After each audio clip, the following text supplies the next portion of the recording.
hal termasuk yang tadi ada quantum, dalet, prana, reiki dan segala macam sampai emotion code, body code, terus ICC code, apapun saya belajar. Terakhir ini saya menggunakan teknik dari Access Consciousness modalitasnya gitu ya. Dan saya fasilitator untuk kelas-kelas di Access Consciousness, ada beberapa, ada bars, facelift, body process untuk memproses di body. Dan juga saya juga mempelajari kelas untuk talk to entities. Jadi saya menjadi practitioner di sana yang dulu saya nggak mau lihat, but kemudian saya ternyata memiliki kapasitas dan potensi di sana. Terus untuk X-Men itu adalah orang-orang yang memiliki kebutuhan khusus seperti ADHD, ADD, OCD, autism, gitu ya. Terus bipolar, terus schizophren, gitu ya. That kind of jenis-jenisnya. Dan kemudian psikolog pragmatis juga, mereka menggunakan tools dari Access. Jadi psikolognya udah masuk ke dalam teknik Access, bagaimana menggunakannya. Terus juga saya memfasilitasi klien-klien yang pernah di-abuse, gitu ya. Jadi saya menggunakan satu teknik untuk abuse, merilis abuse yang pernah dirasakan oleh klien-klien, gitu ya. Terus kemudian menjadi Access Consciousness Youth Ambassador, jadi untuk membrandingkan kepada anak-anak gitu, dimulai dari 15 tahun ke bawah. Terus kemudian saya juga menghost beberapa facilitator di luar negeri untuk market di Asia. Terus kemudian kemarin saya baru diajak untuk menjadi salah satu global managers yang untuk marketnya itu untuk orang-orang di China, Taiwan, India, Filipina, Indonesia, Malaysia, Singapura, gitu ya. Jadi so exciting sekali. Saya juga kenal komisi itu udah beberapa tahun yang lalu ya, terutama kenal dari Yani, terus kemudian dan teman-teman lain. Dulu ada kalau nggak salah siapa yang sering jadi MC kok aku jadi Mas Madani. Mas Dani, bukan, satu lagi. Siapa ya? Yang cantik itu loh, yang rambutnya pendek. Aster. Bu Aster. Aster, iya. Iya, Bu Aster. Udah lama nggak ketemu Bu Aster gitu ya. Saya kenal Pak Tevi juga. Jadi kan kali ini ada bicara tentang para sales. Nah, yang menariknya adalah mungkin kalau yang ini screen-nya udah, jadi kita bisa balik lagi. Oke, jadi apakah kita bisa mulai? Saya minta izin dulu. Boleh kalau tidak keberatan, karena aku ngeliat waktunya takutnya nanti nggak kejar ya, Coach ya. Oke, yes, oke. Nah, di sini sifatnya interaksi, jadi teman-teman boleh buka videonya gitu ya, dan bisa langsung menjawab. Nah, pertanyaan saya untuk teman-teman, apa artinya sales buat teman-teman? Jawab yang jujur. Kalau di mindset saya dulu berjualan. Berjualan, lalu apa artinya berjualan?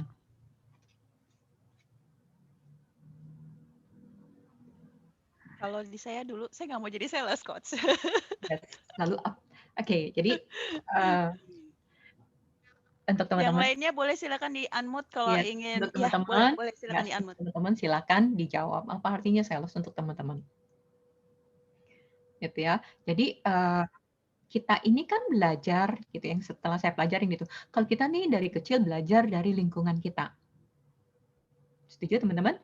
Kita Betul. belajar dari orang tua kita, dari lingkungan kita, dari guru, dari sekolahan gitu ya.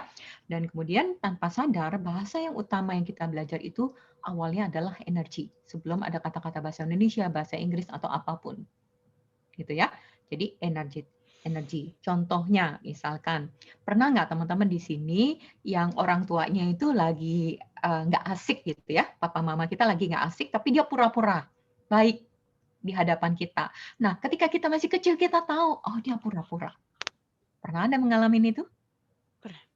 Ya, kita merasakan getarannya bahwa dia lagi sedih. Walaupun dia lagi pura-pura bahagia depan kita. Oke, nah lalu apa hubungannya? Nah, itu ada hubungannya dengan profesinya teman-teman. Oke, ya. Jadi pertama kali kita belajar dari lingkungan kita adalah dari keluarga terdekat kita, gitu ya. Nah, demikian juga yang saya tanya sama teman-teman, apa artinya sales untuk teman-teman? Karena vibrasi itulah yang orang lain rasakan tentang teman-teman. Coach, maaf, aku izin sebentar. Teman-teman, dikarenakan kali ini kita workshopnya tidak menggunakan sliding, jadi Coach Vena ingin interaktif. Jadi mohon untuk, kalaupun tidak menggunakan video, bisa untuk tidak di-unmute. Sorry ya, begitu. Ya. Terima kasih. Semua peserta sudah bisa unmute masing-masing, tapi nanti jika sudah tidak berbicara, tolong di-mute sendiri ya. Ya. Di unmute dan atau diketik juga boleh. Silakan, welcome.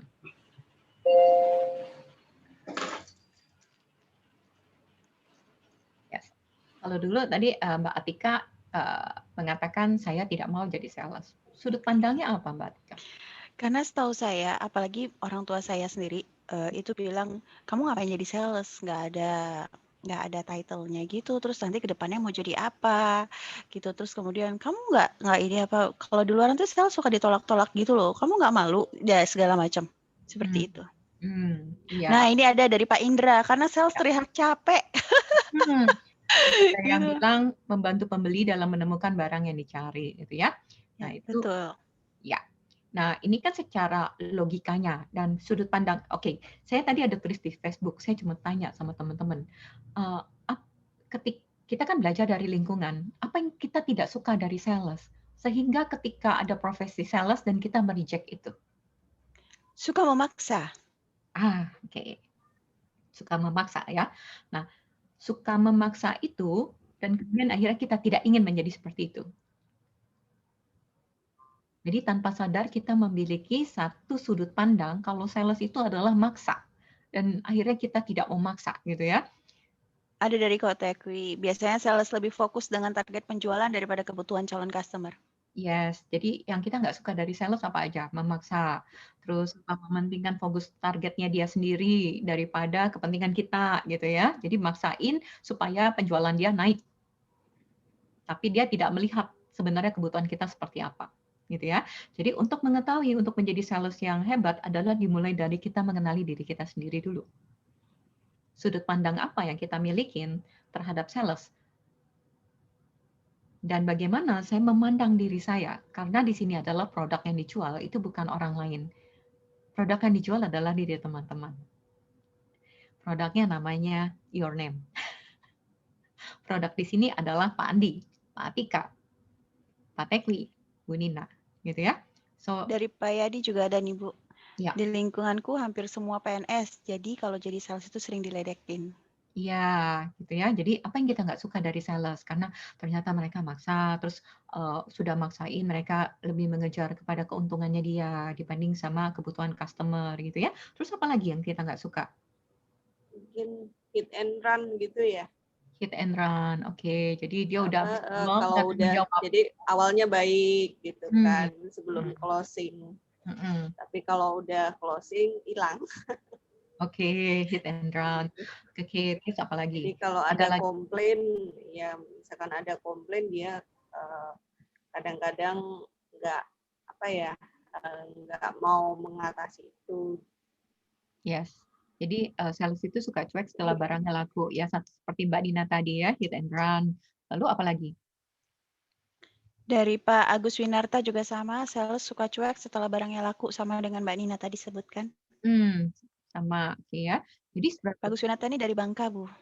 Oh, oke. Halo Pak Agus ya. Jadi salam kenal untuk semua yang di daerah dan di Jakarta. Sales itu sering telepon nggak kenal waktu. Wow. Yes. Lalu apa lagi? Apalagi yang kita nggak suka dari sales, sehingga kita ketika berperan jadi sales, kita berat. Karena silakan Pak Denny, kalau ingin menjawab Pak Denny. Ya. Kalau saya, sales itu kadang-kadang menyamar. Menyamar gimana Pak? Jadi konsultan, padahal hawa-hawa salesnya keluar. Dia ngomongnya dia konsultan. Oh, dia ngomongnya konsultan, terus lama-lama jadi jual produknya. Oke. Pertanyaan saya, apakah ada yang salah dengan hal itu? Ada. Cuma mungkin perasaannya baik, jadinya nggak enak gitu ya, mungkin ya. Oke. Nah, kebanyakan sales itu dia nge-push energinya. Pemaksa. Nah, ketika dipaksa, itu tuh nggak nyaman. Gitu ya. Jadi mereka cenderung energinya itu memaksa, mendorong kita, sehingga ketika kita didorong, kita otomatis pasang pelindung. Kita malah ngejauh. Jadi untuk teman-teman yang memaksa, gitu, menawarkan produk dengan memaksa, dengan memakai alasan apapun, walaupun itu sebagai konsultan, teman-teman terasa nggak? Walaupun dia sebagai konsultan, kayak Pak Andi. Asal hawanya. Terasa ya, dari awal sudah terasa ya. Tahu, ini baunya agak kecium. Ya, itu dia, gitu ya. Jadi dari jauh sudah kecium baunya. Itu energinya yang sebenarnya dipancarkan sama para sales.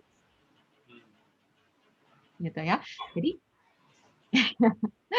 Jadi teman-teman sales ini sangat menarik sekali bagaimana teman-teman berinteraksi. Sebelum memulai strategi dan lain-lain, ini adalah tentang pembenahan diri kita sendiri. Aduh, kenapa malah klien yang maksa mau temu saya padahal lagi masa pandemi? Ya, itu beda lagi. Kalau dicari sama klien itu bagus, berarti kamu sudah memanggil mereka. Jadi energi kamu bukan mendorong, energi kamu menarik mereka masuk dalam diri kamu, gitu ya. Nah, biasanya saya mau tanya lagi sama teman-teman, kalau kita membeli barang, kita berdasarkan barangnya atau orangnya? Kalau kenal orangnya pasti. Orangnya seperti apa ya? Kita senang untuk membeli dari dia.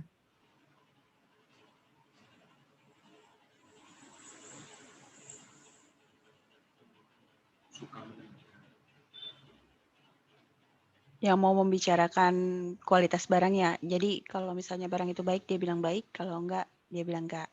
Ada dari peserta juga, ada orang yang attitude-nya baik, Coach. Attitude-nya baik, peduli, helpful, suka mendengar. Dari Pak Yadi Sukmayadi. Saya pernah gitu ya, saya pernah ke suatu toko di mana ketika saya nggak mau beli dan salesnya itu langsung heavy badan saya karena saya langsung perceiving salesnya menjudge saya walaupun dalam hati. Pernah nggak teman-teman gitu ya, lagi pergi, terus kita memang memutuskan nggak mau beli bukan karena murah atau mahal, bukan, just tidak mau beli aja gitu ya. Dan tiba-tiba kita langsung ngerasain kayak berat, nggak enak, nggak nyaman. Tahu kalau salesnya tuh lagi ngomel gitu. Gitu ya. Jadi Momi, untuk saya waktu itu sales itu kayak ngemis, maksain, kayak udah nggak ada kerjaan lain lagi, karena kayak memaksain kamu harus beli gitu loh ya, secara energetically. Kalau nggak dibeli dijudge gitu.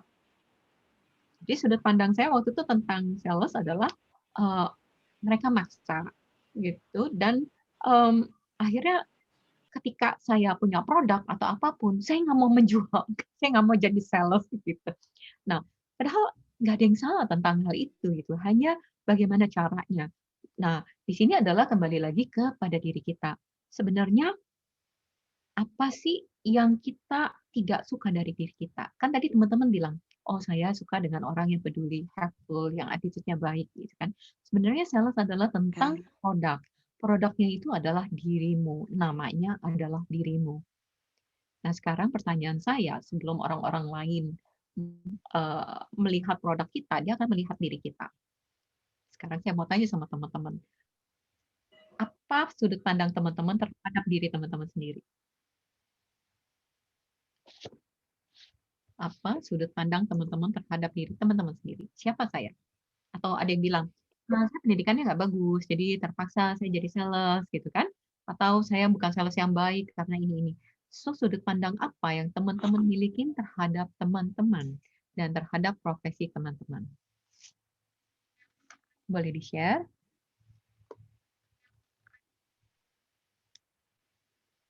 Atau saya bukan orang yang pintar bicara? Kalau dulu saya orang yang takut dan nggak percaya diri untuk bicara. Tapi sejak saya mengenal dunia sales, kok jadi enak ya? Karena bisa ketemu sama banyak orang akhirnya dan bisa ngobrol ke sana kemari. Dan akhirnya nambah pengetahuan. Yes. Nah, ketika kita sudah mengubah sudut pandangnya, dan itu akan menjadi semakin kamu memiliki daya tarik sesuatu. Dan ketika kamu men-sharingkan, kamu bukan lagi sesuatu yang palsu. Karena kamu menjadi apa adanya ketika kamu sudah mencintai dirimu. Gitu ya. Ketika kamu tidak lagi menjudge dirimu, kamu sudah mencintai dirimu, yang kamu jual, orang nggak kerasa ini dipaksa atau apapun, karena dia melihat personality-nya kamu dan dia trust diri kamu seperti kamu sudah mencintai dirimu. Yes, kamu akan menjadi apa adanya ketika kamu sudah mencintai dirimu. Jadi selling sebelum tentang barang, ini adalah tentang diri kita. Seberapa kita menghargai diri kita, seberapa kita tidak menjudge diri kita, dan orang lain akan merasakan. Makanya tadi saya tanya, teman-teman kalau beli barang dari siapa? Gitu kan? Dari orang yang bersedia mendengar, orang yang attitude-nya baik. Pernah nggak kita beli sama orang yang pakaiannya berantakan? Oke, itu salah satu dia tidak merawat diri dia, gitu ya. Bukan berarti kita berpakaian baik atau apapun, artinya harus yang bermerek atau apa. Menghargai itu kan berbeda, ya. Itu salah satu bentuk kita menghargai diri kita. Dan ketika kita menghargai diri kita, orang melihat kita, dia respect sama kita. Gitu. Jadi bagaimana orang lain percaya sama diri kita ketika kita sendiri tidak mencintai, tidak rapi sama diri kita sendiri, gitu ya, tidak respect sama diri kita sendiri. Sebelum saya lanjut, ada yang mau bertanya? Silakan. Silakan yang mau bertanya. Ya. Kalau nggak ada, saya bertanya ya, Coach. Eh. Kota Kui, ayo, Mbak Nina, Sekar, baru aja join, Ko Joni. Ayo silakan yang ingin bertanya. Tante Yani, oh ada. Pak Indra, berarti penampilan yang paling utama ya? Bukan penampilannya. Pertama dari getaran kamu terhadap diri kamu. Kedua, ketika kamu menghargai diri kamu, otomatis penampilan kamu rapi.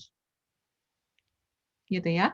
Walaupun mungkin kita online gitu ya, tapi kita bisa menghargai tubuh kita. Saya pakai baju untuk tubuh saya bukan pakai baju bukan untuk orang lain. Salah satunya. Gitu kan? Saya berpakaian rapi untuk diri saya, bukan untuk orang lain. Sampai anak saya bilang, "Mam, you mau kemana?" Gitu kan. Saya tiap hari kalau ada Zoom atau ada apapun saya pakai parfum karena saya suka parfum. Gitu ya. Jadi saya berpakaian rapi, iya getaran itu energi, betul gitu ya. Jadi getaran energi gitu ya. Karena apa? Saya suka dengan diri saya. Bukan saya egois, saya menghargai tubuh saya suka dengan terima kasih sama Tuhan atas tubuh saya gitu loh. Jadi dengan begitu kan saya ngerawat diri saya gitu kan. Dan ngerawat diri kan nggak harus pakai yang mahal dan segala macam. Bagaimana kamu merawat aja gitu ya. Nah itu salah satu bentuk di mana saya menghargai diri saya. Gitu ya. Jadi teman-teman kan pernah nggak sih ketemu sama sales yang ketika berdekatan dia nggak memperhatikan dirinya. Mungkin dia makan sesuatu. Kayak misalkan saya suka pete, saya suka jengkol. Tapi kalau mau ketemu klien atau mau ada kelas, saya nggak makan. Gitu kan misalkan gitu ya. So itu dari kebersihan dan segala macam kita menghargai orang-orang di sekitar kita, kita juga menghargai diri kita. Gitu. Itu adalah satu bentuk penghargaan saya untuk diri saya. Pernah nggak teman-teman di sini memiliki pakaian yang bagus, terus kemudian sambil menunggu one day, satu hari nanti saya ketemu sama orang yang spesial dan saya memakai pakaian yang spesial untuk ketemu dengan orang spesial. Tapi orang spesialnya nggak pernah nongol. Untuk acara spesial, tapi nggak pernah nongol. Pernah itu. Pernah ya? Mungkin hanya wanita saja mungkin ya. Apa yang tanya yang pria? Pak Andi, ngetekwi? Atau Pak Hari di sini? Ditaruh aja pakaiannya untuk acara yang spesial, ketemu dengan yang spesial gitu ya. Oke. Ada dari Pak Yadi nih Bu, Coach Vena. Bagaimana cara memancarkan energi positif untuk customer kita? Oke.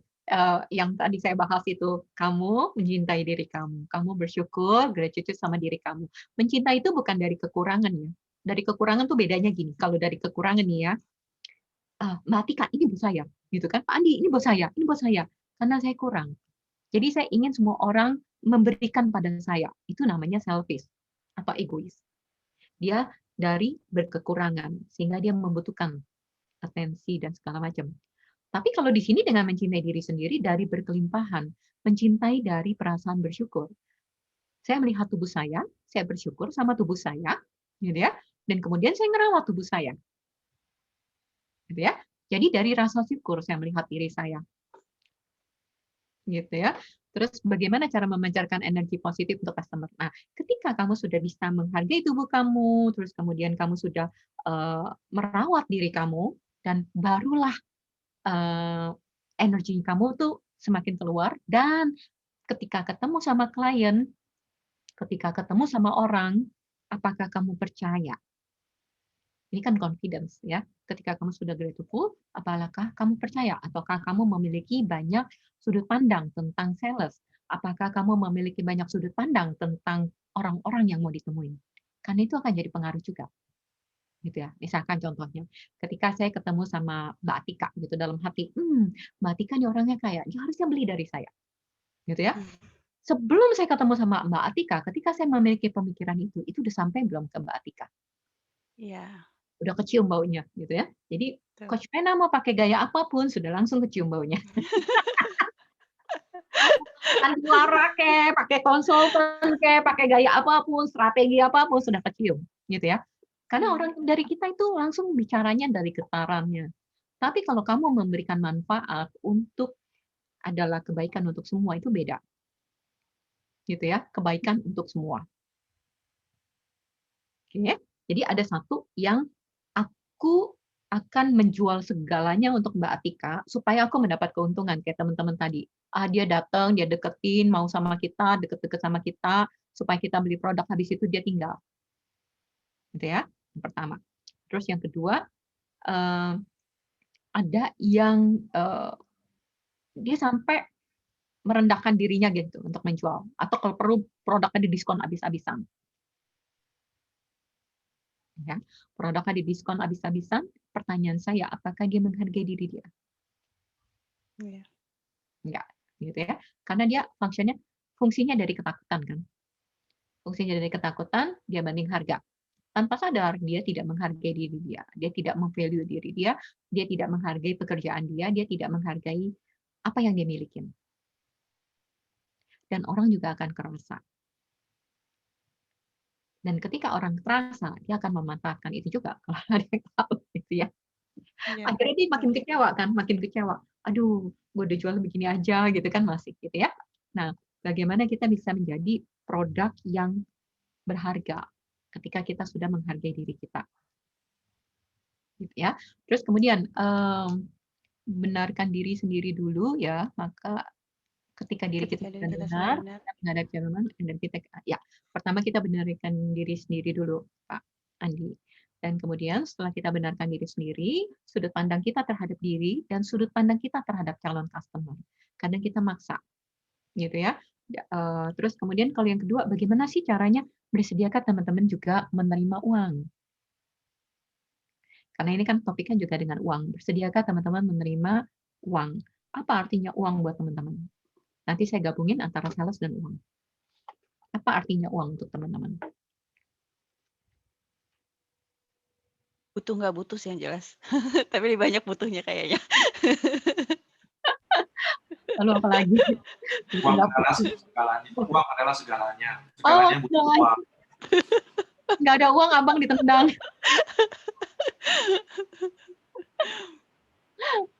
Lalu apa lagi? Uang adalah segalanya. Terus? Segalanya butuh uang. Segalanya butuh uang. Ayo Pak Denny. Oh, uang bukanlah segalanya itu kata-kata pengusaha kaya kepada pegawai yang minta kenaikan gaji.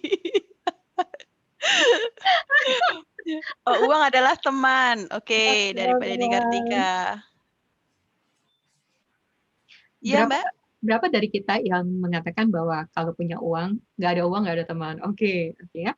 So, berapa banyak dari kita yang melihat uang itu sebagai kekuatan atau power atau rasa aman? Misalkan gitu ya, kalau misalkan ada uang, saya baru aman. Kalau ada uang, saya baru bisa bergerak. Gitu ya. Uang lebih manis daripada madu. Oh, so sweet. Oke. Jadi uang, apa saja sih yang kita pelajari tentang uang ketika kita masih kecil dari orang tua kita?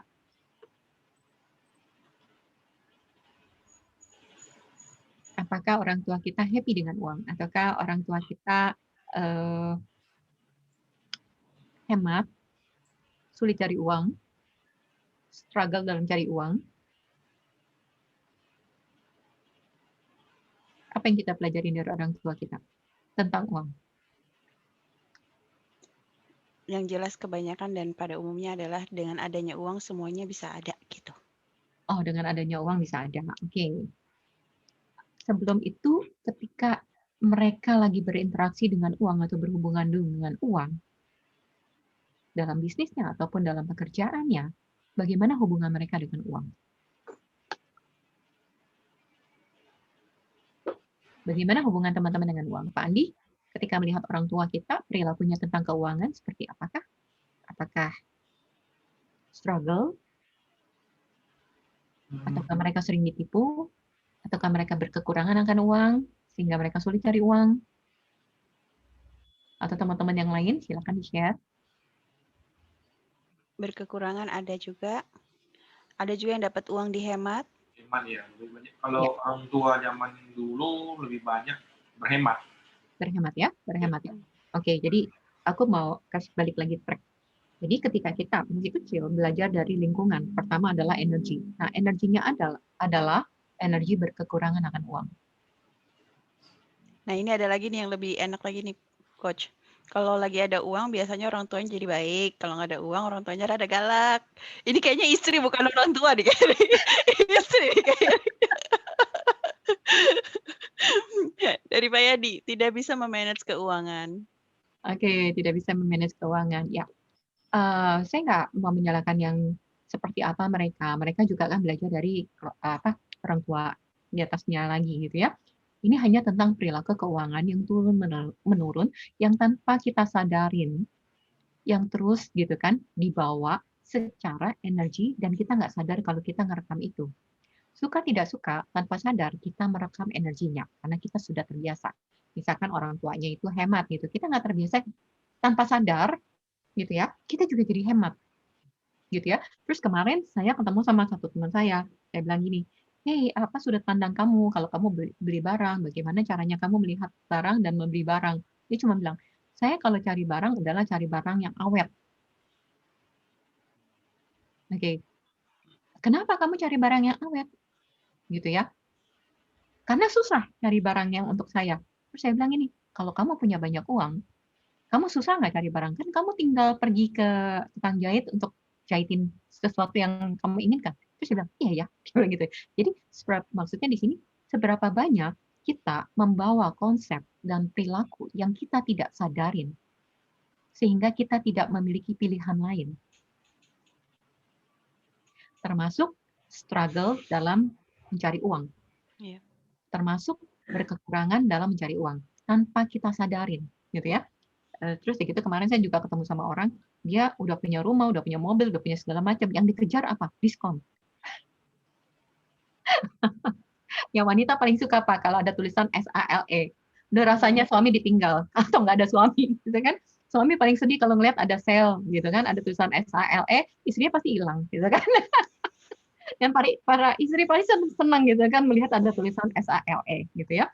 Nah, jadi aku nggak bicara tentang itu. Aku bicara tentang adalah bagaimana kita berfungsinya dari kekurangan akan uang.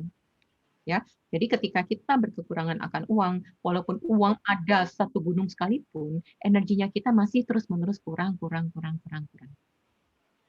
Bukan berkelimpahan. Oke. Ya. Nah, bagaimana teman-teman bisa menjual produk ketika teman-teman fungsinya di kekurangan? Orang juga akan merasa, oh kamu butuh duit, gitu kan? Kayak dipaksa harus memenuhi keinginan dia untuk hanya diri dia. Karena dia fungsinya dari kekurangan juga, gitu ya. Jadi yang tidak bisa memanage keuangan ya, oke ya. Jadi di sini saya mau mengatakan untuk teman-teman adalah berapa banyak uang yang datang tapi tidak dalam bentuk tunai. Banyak banget ya. Oh, salah. Contohnya,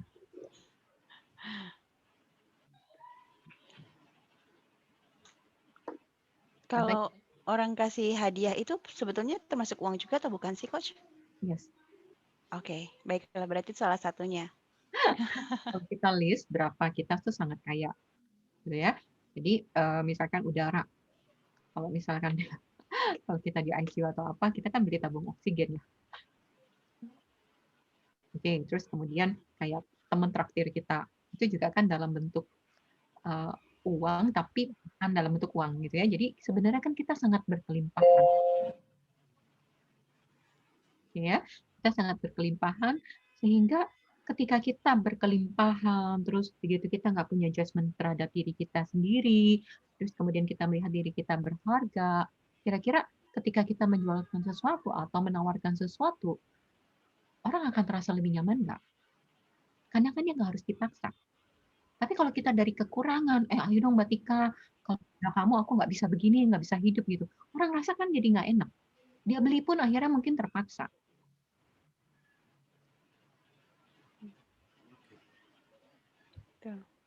Ya, orang beli pun akhirnya jadi terpaksa. Nah, sebelum strategi yang lain-lain, dimulailah dari diri kita dulu. Feel abundance, gitu ya. Saya pernah ketemu sama salah satu owner dari Prudential, dan di mana saya interview dia. Hey, bagaimana kamu ini? Oh ya, saya membayangkan diri saya adalah dia. Kalau saya jadi dia, saya nggak akan beli produk yang nggak saya butuhkan. Saya pasti beli produk yang menguntungkan untuk saya. Dia bilang gitu. Nah, jadi dia memposisikan diri dia menjadi kliennya itu. Jadi dia benar-benar jujur di posisi sana. Jadi kalau saya jadi dia, saya akan belinya yang ini, gitu kan, karena saya tahu keluarganya apa segala macam. Jadi dia survei dulu, dia segala macam. Oh, kalau saya jadi dia, saya akan membeli ini dengan uangnya sekian, yang memberikan manfaat untuk dia, bukan untuk saya. Jadi dia memposisikan dirinya menjadi kliennya ini, calon nasabahnya ini. Dan mostly calon nasabahnya itu kerasa, karena memberikan manfaat untuk semuanya, memberikan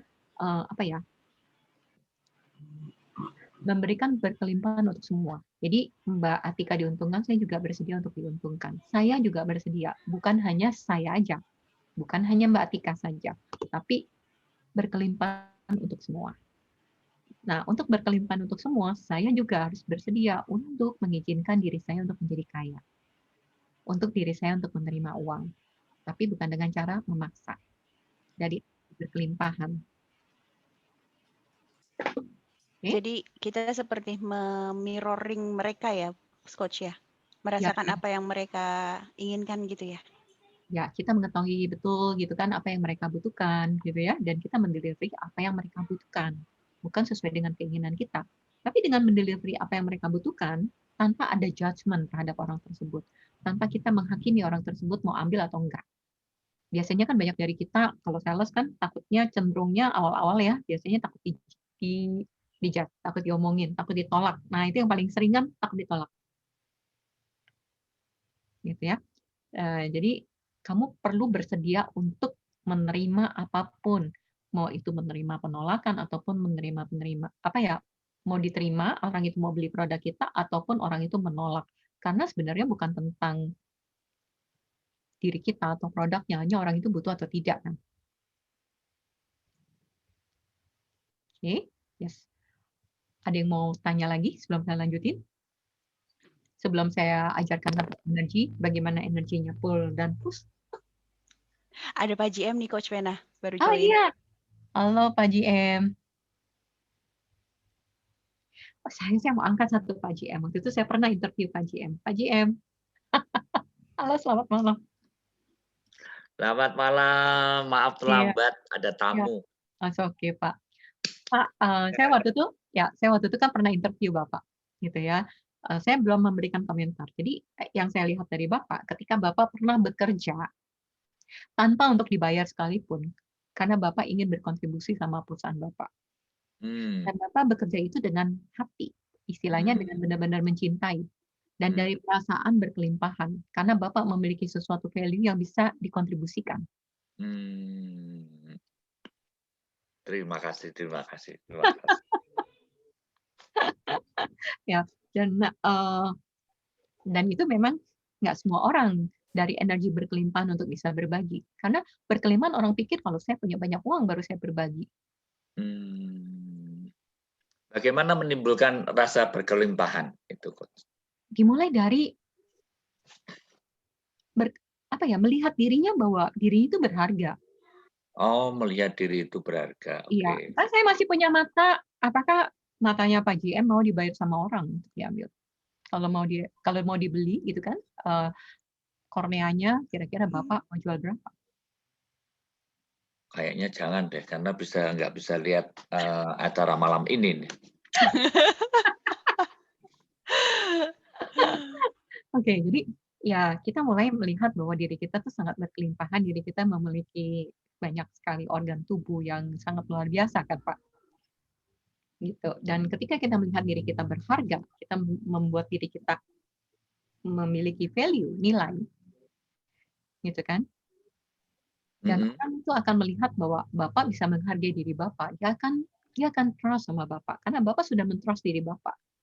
Oh, jadi kita harus trust diri kita terlebih dahulu, berdamai dengan diri dahulu, supaya orang lain juga tertarik dan berdamai dengan diri kita, begitu ya? Yes. Mereka yang memaksa karena mereka nggak percaya sama dirinya, kalau produknya bisa, kalau dia bisa menghasilkan omset tertentu. Gitu. Kalau mereka trust sama diri dia nggak butuhin orang yang butuhin dia. Oh, yes. Itu sebabnya ada personal branding ya, Coach ya Pak JM ya. Ya.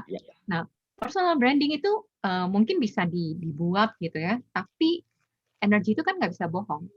Jadi kamu start untuk mengenali sejatinya kamu, karena personal branding itu hanya di luar cover, topeng. Yang tadi kayak Pak Andi, mau pakai konsultan dia langsung tahu. Betul ya Pak Andi? Sales nih gitu. konsultan gas. Ini nggak bisa, di sini nggak ada yang bisa bohong. Coach Fena bisa pakai energi semua ya. Yes, nggak ada yang bisa bohong. Kamu mau jualan sama yang beli sekalipun, gitu, mereka akan kerasa gitu. Jadi pertama yang bukan tentang personal branding, kamu dengan diri kamu jujur nggak? Kamu sudah cinta belum dengan diri kamu? Kamu sudah melihat nggak diri kamu berharga?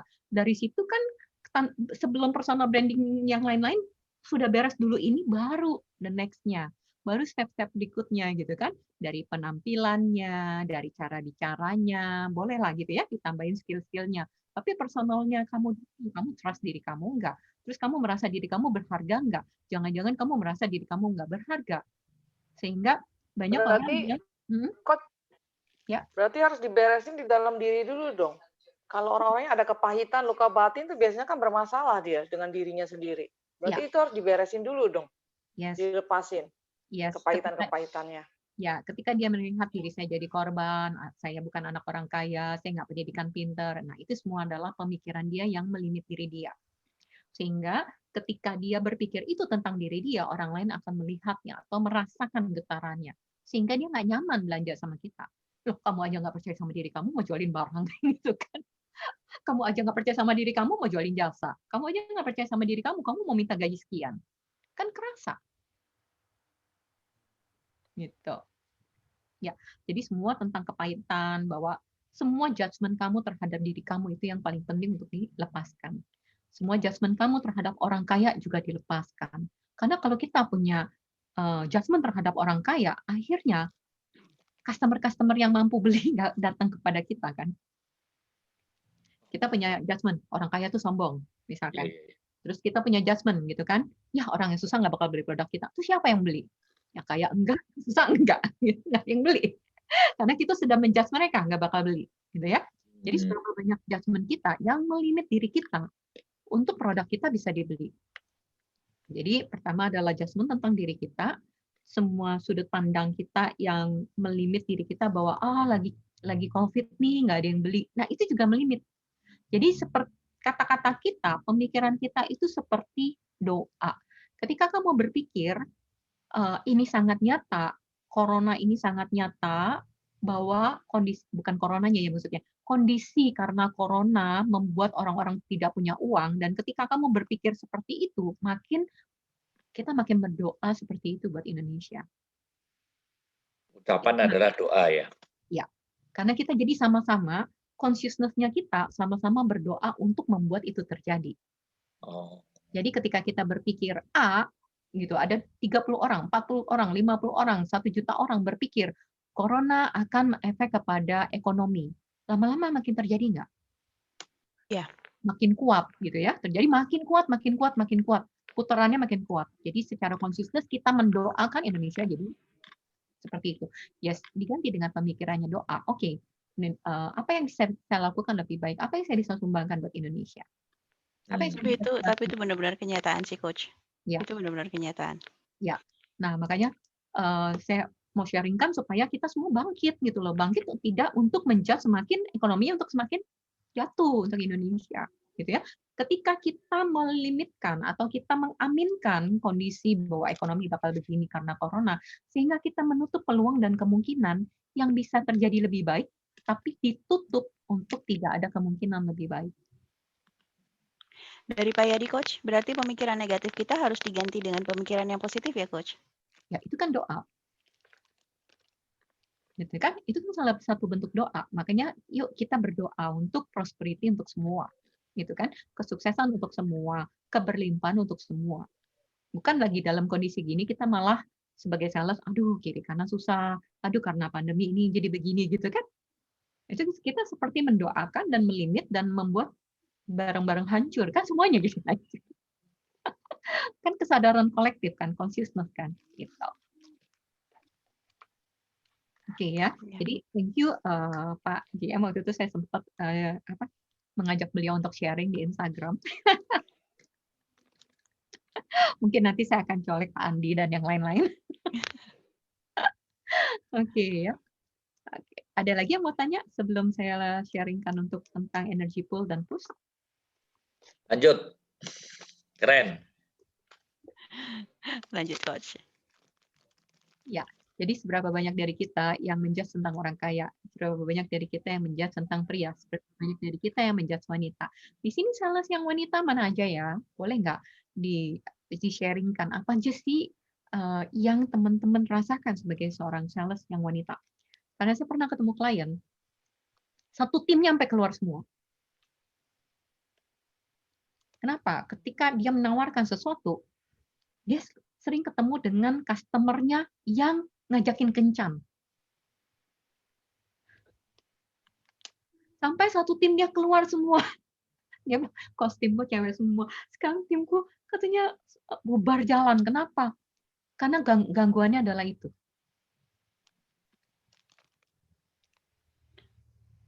Ini ada pertanyaan, mau dijawab sekarang apa? Yes. Jadi seberapa banyak? Pertama kalau misalkan di access consciousness biasanya kita clearing semua sudut pandangnya supaya kita tidak menarik. Ketika kita semakin takut, kita akan semakin menarik hal itu. Ya, semua judgment kita terhadap diri sendiri, semua judgment kita terhadap orang kaya, semua judgment kita terhadap orang yang atau ekonomi yang sekarang ini, dan semua judgment kita terhadap lingkungan kita. Ketika kita menjudge lingkungan kita selalu berpikir negatif, apa yang harus kita lakukan? Oke, sekarang lingkungannya misalkan warnanya merah semua. Dan kamu terkena dampak menjadi merah. Dan kamu akan membuat itu semakin solid. Nah, ketika lingkungan kamu merah dan kamu menjadi biru, maukah kamu menyebarkan energi biru ke lingkungan, tapi tidak menjudge mereka? Mau banget, pasti mau banget. Ya, hanya menyebarkan energimu. Mereka mau datang atau enggak, mau milih atau enggak, terserah mereka kan. Gitu ya. Nothing tulus ya, Coach. Ya, jadi saya biasanya kalau ada klien datang sama saya, ketika dia sedih, biasanya cenderung dari kita adalah masuk ke dalam dirinya dia. Gitu ya, kita bilang empat. Ketika masuk dalam diri dia, kita jadi ikutan sedih. Oke, nah kalau saya balik. Saya dalam energi yang joy, tapi tidak ada judgment ke dia, dan saya undang dia untuk bahagia, masuk dalam energi saya. Kamu yang masuk dalam energi saya, bukan saya yang masuk dalam energimu. Tapi saya tidak menjudge kamu, gitu loh. Saya tidak menjudge kamu. Oh, kenapa kamu sedih? Kenapa enggak? Saya hanya mengizinkan diri saya tetap dalam ruang, waktu, dan kesadaran saya yang sangat bahagia, sehingga saya hanya mengundang orang untuk masuk ketika mereka mau milih. Dan saya tidak menyalahkan mereka untuk mau milih atau tidak mau milih. Saya tidak menyalahkan. Saya hanya jadi undangan aja. Oke, apa yang saya pelajarin itu dari alam. Alam kan dia terbuka untuk kita. Mau kapanpun kita butuh dia ada. Pernah nggak teman-teman pergi ke alam? Kenapa Pak JM Agung, Pak Andi, Pak Atika, atau teman-teman yang lain sering nggak atau suka nggak kalau pergi ke alam? Entah ke pantai, ke gunung. Suka banget. Kenapa sukanya? Lagi alam sutra, wow keren. Ketemu Coach Vena, langsung ketemu Coach Vena. Oke, apa yang membuat kita suka sama alam?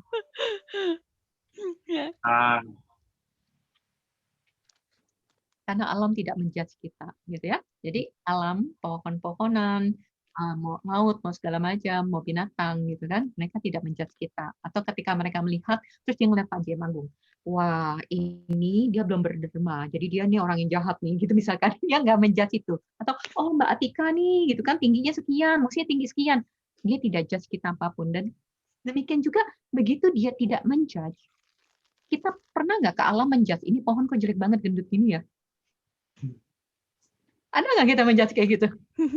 Iya kadang. Tapi yang jelas kalau kena alam itu rasanya kok seger gitu aja sih, Coach. Ya, Jadi gitu aja kayak kan. Tapi kita tidak pernah menjudge itu pohon jelek kan. iya. Maksudnya, ini pohon kok ada yang gendut, ini pohon ada yang pendek, ini pohon ada yang tinggi. Enggak kan, cuman wow gitu. Ya, karena mereka tidak menjudge kita. Sehingga ketika kita masuk ke alam itu, kita langsung wow, kita diterima. Nah, aku belajar belakangan, oh, bagaimana saya bisa menjadi seperti alam yang kamu mau masuk oke, enggak pun oke, aku tidak menjudge. Dari Pak Joni, alam selalu menerima energi apapun yang kita pancarkan ya, Coach? Ya, dia menerima kita apa adanya, tapi dia di dalam energi tanpa ada judgment.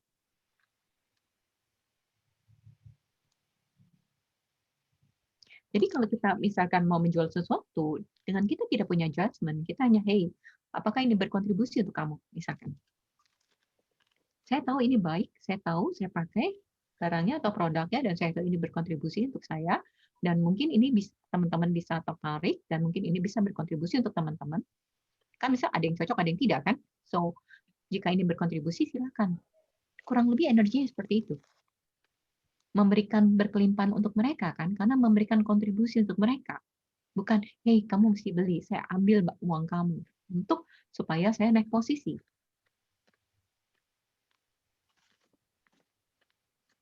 Dan kita tidak punya judgment terhadap orang yang kaya. Banyak dari kita memiliki judgment terhadap orang yang kaya. Lalu bagaimana kalau customer kita yang mampu justru yang kaya?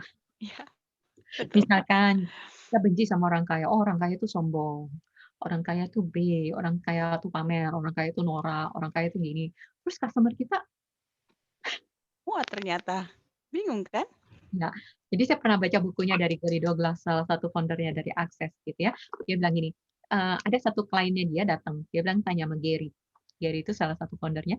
Dia bilang gini, Gary, saya buka toko di tokonya tuh bagus sekali areanya, tapi tokonya nggak laku, nggak banyak orang yang datang ke dalam tokonya, gitu kan. Terus Gary bilang, oke, siapa aja yang lewat di toko kamu? Oh, mostly kebanyakan gay, kata dia gitu. Lalu, ya saya benci gay, karena yang ininya kan cowok gitu kan, saya benci gay, oke. Bersediakah sudut pandang kamu tentang gay dihapuskan, dan gitu kan, di-clearing, dilepaskan. Ketika dilepaskan bukan berarti kamu harus in love sama gay, gitu. Bukan berarti kamu harus jatuh cinta sama gay. Kamu nggak punya sudut pandang gitu loh. Oh itu jahat, jelek, apa segala macam buruk. Ada sudut pandang netral gitu ya. Dan kemudian oke, gitu kan. Dan sejak ketika dilepaskan, toko dia rame. Gitu. Jadi tanpa sadar kita sendiri yang melimit. Misalkan saya nggak suka bisnis dengan suku A karena mereka pelit katanya gitu. Saya nggak suka begini atau apa. Nah, seberapa banyak sudut pandang kita terhadap banyak orang, dan itu tanpa sadar melimit. Tuhan mengirimkan mereka sebagai customer-nya kita. Betul, betul banget. Gitu kan? Jadi seberapa banyak dari kita yang tanpa sadar sebenarnya mendorong orang-orang jauh dari kita. Karena sudut pandang kita, judgment-nya kita, sehingga mereka nggak nyaman dan mereka akhirnya nggak dekat sama kita.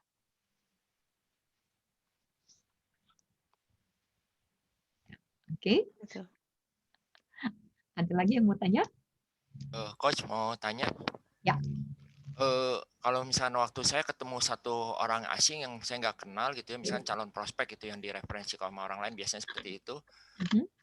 Saya itu biasanya kita kan suka ngobrol-ngobrol lah, ngarol ngidul. Saya tanya bisnis dia apa, oh ini sambil saya pikir apa nih yang bisa saya bantu dengan bidang saya seperti itu kan. Ya. Nah, waktu pas ngobrol-ngobrol itu biasanya sih saya suka ada feeling. Nah, ini yang saya mau tanya, saya tuh nggak tahu terlalu jelas karena orang-orang suka bilang saya seperti menjudge orang itu, padahal saya berasa enggak loh, ini orang nih ini tuh dia tuh bakalan high maintenance, makanya gue kenain dia rada mahal, atau oh orang ini bisa dipercaya, dia juga kelihatannya nggak terlalu rewel lah, kita bisa kelarin dengan cepat, makanya saya kasih murah. Jadi penilaian seperti itu, apakah itu benar atau wise atau enggak kayak gitu, karena saya juga nggak tahu dari mana, tapi kalau pas lagi ngobrol-ngobrol itu tiba-tiba aja, oh kalau dia mau misalkan contoh misalkan orang itu mau bikin web, saya udah tahu nih, oh kira-kira kalau nih orang mau bikin web, biasanya biayanya sekian nih, karena ini orang bakalan maintenance-nya gini, bakalan repotnya gini, revisinya sekian kali. Kayak gitu-gitu udah langsung ada angkanya kayak gitu-gitu. Cuman nggak tahu juga sih bener enggaknya. Itu namanya perceiving. Itu seperti salah satu kapasitas. Jadi kamu memiliki kemampuan untuk bisa melihat future secara energetically. Kamu kerjaannya seberapa banyak. Gitu kan? Dan seberapa angka yang fun buat kamu. Dan saya biasanya juga begitu. Gitu. Jadi ketika ada klien tanya, Vena, kamu standarnya berapa? Saya langsung connect ke kliennya. Saya cuma tanya, how much fun buat saya dan kamu? Berapa yang fun buat kamu dan saya? Dan saya kemudian muncul angkanya. Jadi setiap klien juga berbeda. Jadi Karena berapa yang memang ya, wajar kalau untuk jasa ya, kalau untuk jasa ya. Seberapa yang fun untuk saya dan kamu. Kalau untuk jasa cenderungnya saya gitu. Saya langsung tanya ke dalam batinnya dia. Jadi dari batin saya ke batinnya dia, saya langsung tanya berapa angka yang fun buat kita berdua. Dan ketika langsung angkanya muncul, ketika saya sebutkan, biasanya deal. Karena itu angkanya asik buat dia dan asik buat saya. Jangan sampai asiknya buat saya, nggak buat dia. Atau buat dia, tapi nggak untuk saya. Nah, ketika fun, itu akan lebih mudah. Semuanya lebih mudah. Karena prosesnya akan lebih mudah, proses akan lebih cepat, prosesnya nggak neko-neko. Itu benar-benar asik. Iya, betul. Ya, benar kan? Yes. Nah, tapi berarti sebenarnya tanpa sadar sudah langsung bicara kepada energetically dia, kepada being-nya dia. Saya nggak ngerti itu sih, karena itu bawaannya biasanya otomatis aja kira-kira.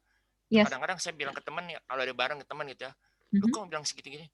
Enggak, gue lihat dari matanya dia, kayaknya dia angkanya segini deh. Kayak temennya bingung dia. Itu adalah salah satu kapasitas dan kemampuan kamu. Gitu. Apakah semua orang punya?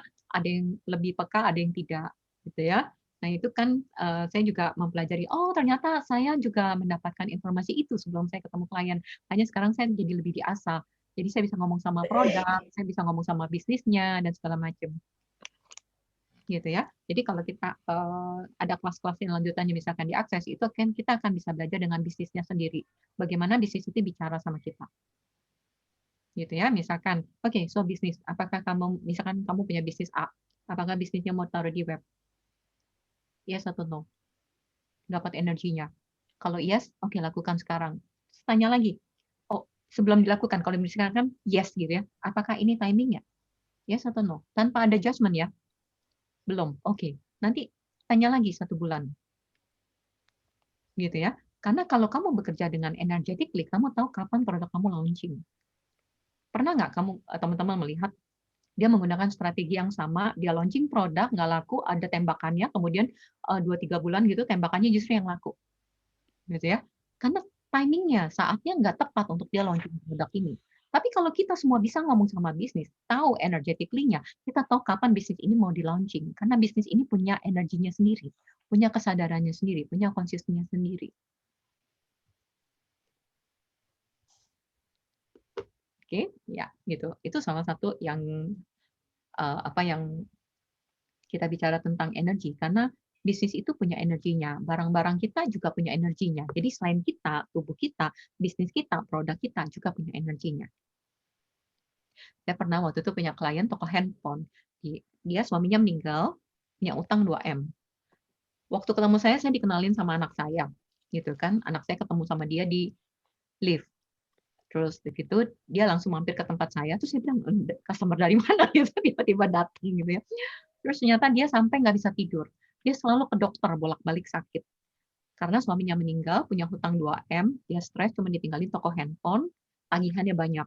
Dan dia nggak tahu barangnya kemana aja. Gitu ya. Dan sejak dia stres, kira-kira ketika dia stres, dia perhatikan nggak produknya? Semakin nggak diperhatikan produknya gitu kan, tokonya makin nggak diperhatikan, produknya makin nggak diperhatikan, gudangnya juga nggak diperhatikan, nggak diurus gitu ya. Dan kemudian saya bilang, oke, sekarang semua adjustment-nya udah diberesin dalam diri, dan mulailah dia mendoakan dia punya barang-barangnya, tokonya Sambil saya bilang, kamu yang ngelap sambil berdoa. Gitu kan? Kamu berdoa dengan keyakinan kamu. Kamu panggillah cahaya ilahi atau energi dari Tuhan segala macam untuk memancar. Gitu kan? Begitu dia ada intention-nya gitu, dan dia ketika dia melakukan itu nggak berapa lama dia laporan sama saya kalau hutangnya lunas 2M. Gitu ya. Jadi seberapa banyak dari kita yang ketika makin stres dan melimit diri kita dan rasanya ingin mati. Dan kemarin saya ketemu sama teman, kalau saya posting di Facebook, dia itu punya bisnis yang sangat luar biasa dan kemudian tiba-tiba dia jatuh, hutangnya 50M. Wow.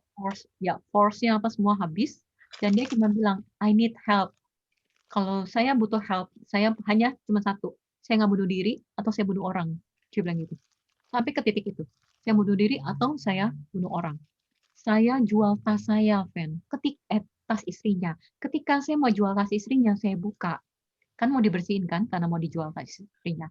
Saya buka tas istri saya, ada kartu nama kamu. Terus dia langsung kontak saya, dia datang ketemu sama saya. Oke, so singkat cerita, habis saya bars, habis beresin segala macam, dia pulang dia sama happy, gitu kan. Cuman 2 pilihannya, kalau nggak saya bunuh diri, saya bunuh orang. Karena dia dikhianati sama partner kerjanya. Habis semua. Gitu kan. Oke, jadi seberapa banyak sebenarnya dari kita yang benci sama uang. Jadi kita selalu looping ke dalam lubang yang sama. Tanpa sadar kita sendiri yang menciptakan karena kita benci sama uang. Karena mungkin kita punya program kalau jadi kaya itu sombong atau segala macam. Nah, pikiran sadarnya mau kaya, tapi pikiran bawah sadarnya dia benci. Jadi tanpa sadar dia akan menghancurkan diri dia. Jadi temannya atau peristiwa apapun itu hanya undangan dia karena dia sudah punya programnya 50%. Saya hanya mengundang kejadiannya. Jadi 100%. Gitu ya. Jadi tanpa sadar, pikiran bawah sadar kita itu menciptakan sesuatu. Jadi ketika kita masih kecil, kita punya kebencian terhadap orang kaya, terus kita melihat orang tua kita berantem karena uang, akhirnya tanpa sadar kita bilang, masa hidup cuma uang aja sih? Uang kok nggak bikin bahagia? Nah, itu ketika kita punya memori itu, sedikit aja, itu sudah masuk loh ke pikiran bawah sadar kita. Dan tanpa sadar, kita selalu punya uang, begitu naik sedikit, ada aja pengeluarannya. Begitu kita naik sedikit, ada aja pengeluarannya yang untuk dikeluarkan uangnya. Selalu habis. Itu tanpa sadar, artinya hubungan kita dengan uang itu nggak bagus. Karena kita punya sistem yang kita tidak sadarin untuk membuat uang itu jauh sama kita. Bagaimana kita bisa tahu kita punya luka batin terhadap uang itu? Coach, terkadang suka ada customer yang Babi Ibu setuju bayar atau paling nggak diskon sedikit, apa itu gara-gara pikiran afirmasi kita sebelumnya membayangkan? Oke, saya jawab yang mana dulu nih? Oke, tadi Pak GM Agung gimana caranya biar kita tahu? Biasanya aku akan menggali dengan pertanyaan. Apa sudut pandang kamu tentang uang? Apa artinya uang? Perilaku apa yang kamu tidak suka dari ayah tentang uang? Perilaku apa yang kamu tidak suka dari ibu tentang uang?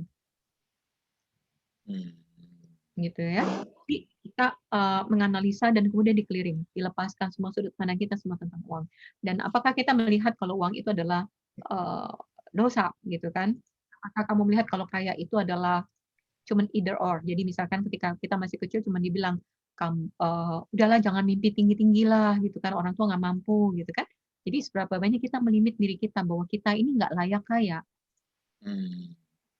Yes, oke. Nah, Mbak Atika. Ya, itu tadi dari Pak Denny Kartika. Jadi coach terkadang suka ada customer datang nggak tahu dari mana, nggak pakai Babi Ibu, setuju bayar atau paling nggak diskon sedikit. Apa itu gara-gara pikiran afirmasi kita sebelumnya yang kita bayangkan? Oke, saya thank you pertanyaannya tentang afirmasi. Afirmasi itu nggak ada yang salah, tapi ketika nggak selaras sama kamu, pikiran bawah sadar kamu nanti yang akan berkuasa. Maksudnya? Oke. Contohnya. Ya.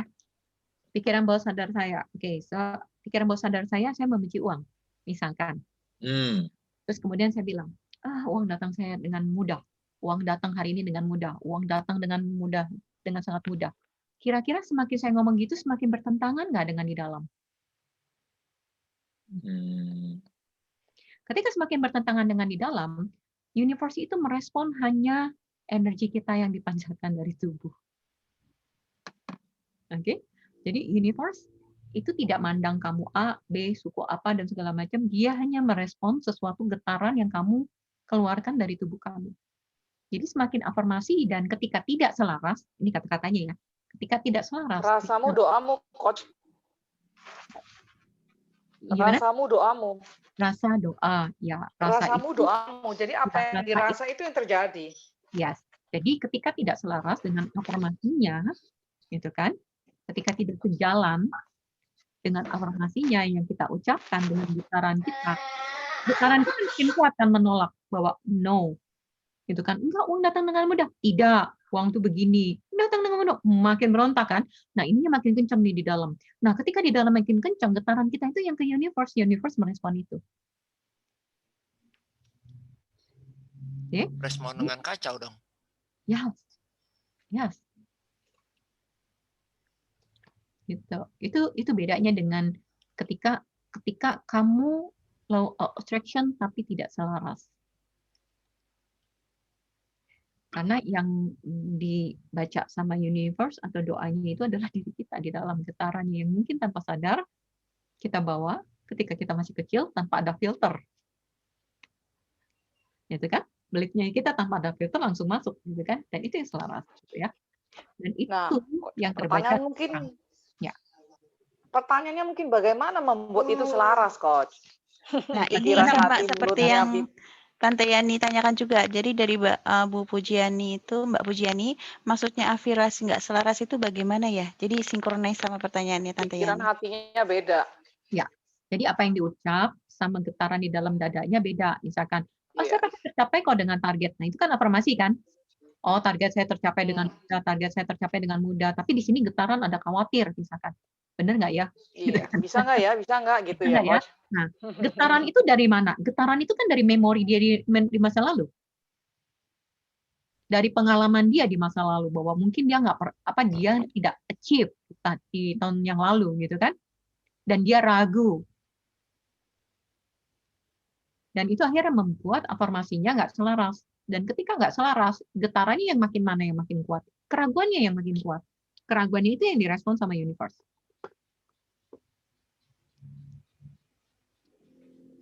Ya, jadi balik lagi, ini adalah tentang rasa atau tentang getaranmu, adalah tentangmu. Yang kamu jual adalah dirimu. Di sini adalah produknya namanya dirimu. Dan hubunganmu dengan uang itu juga adalah kamu dengan uang.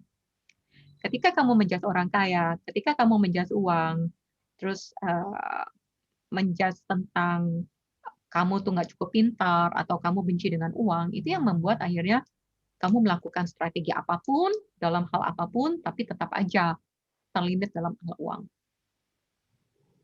Orang kan universe akan merespon, karena kan getarannya kamu, aduh saya kekurangan uang, saya susah dengan uang, saya harus melakukan A, saya harus melakukan B, melakukan C untuk mendapatkan uang. Tapi belajarnya dari mana? Belajar dari kekurangan uang kan? Kamu kerjanya dari kekurangan akan uang. Ibarat kalau kita mau bikin kue, ada tepungnya. Nah, tepung yang dipakai apa? Tepungnya misalkan tepungnya A. Kamu mau ganti-ganti resep, mau ganti-ganti pekerjaan, tetap aja hasilnya sama. Mungkin rasanya jadi tidak enak. Tapi ketika kamu memakai tepung yang bagus, kamu melakukan A, B, C, hasilnya jadi bagus. Nah, tepungnya yang dimaksud tepungnya apa? Adalah rasamu. Rasamu terhadap dirimu. Rasamu berkelimpahan atau berkekurangan. Ketika kamu bekerja dengan menggunakan rasa berkekurangan, kamu akan menarik semua berkekurangan. Mau kerja apapun, kamu akan selalu menarik kekurangan.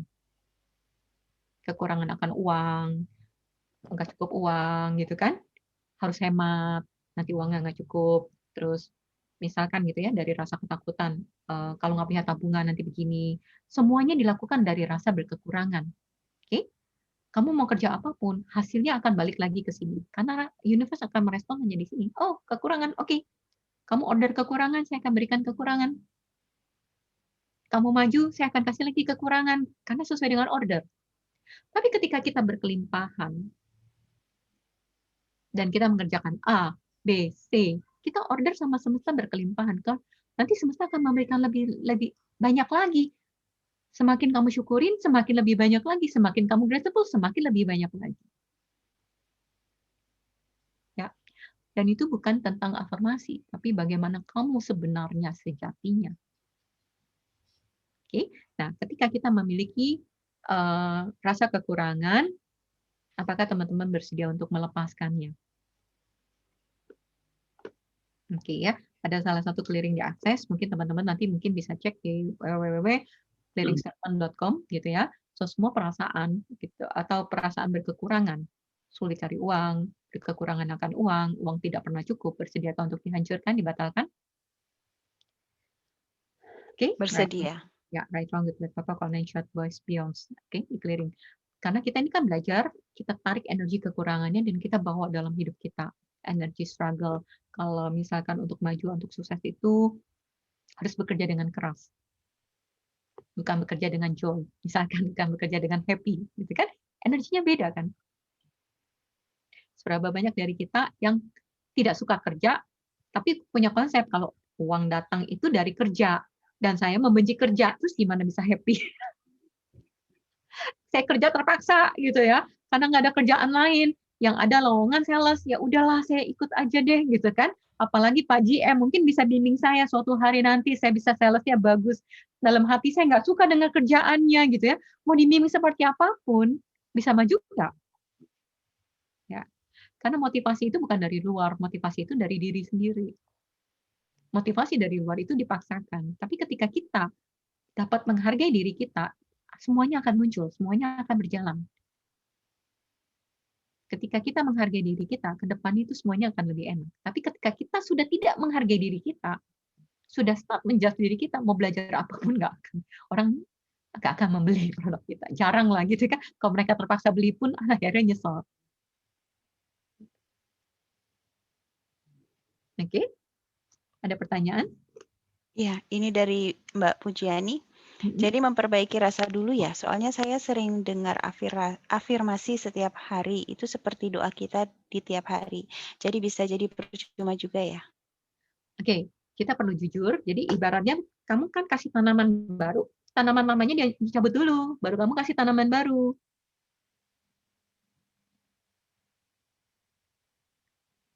Oke, kalau selama kamu masih memiliki tanaman yang lama, terus kamu memberikan afirmasi, terus tabrakan, nah itu yang perlu dikenalin. Tabrakan atau enggak, kalau selaras, fine aja oke. Tapi kalau yang tabrakan itu. Oke, yang tabrakan adalah sesuatu yang ganjel. Nah, ketika ada sesuatu yang ganjel, saya tadi kasih clearingnya, gitu ya, Mbak Puji. Oke, boleh mungkin di-unmute, dan mungkin mau di-sharing apa, dan mungkin saya bisa contribute untuk clearing sesuatu, untuk melepaskan.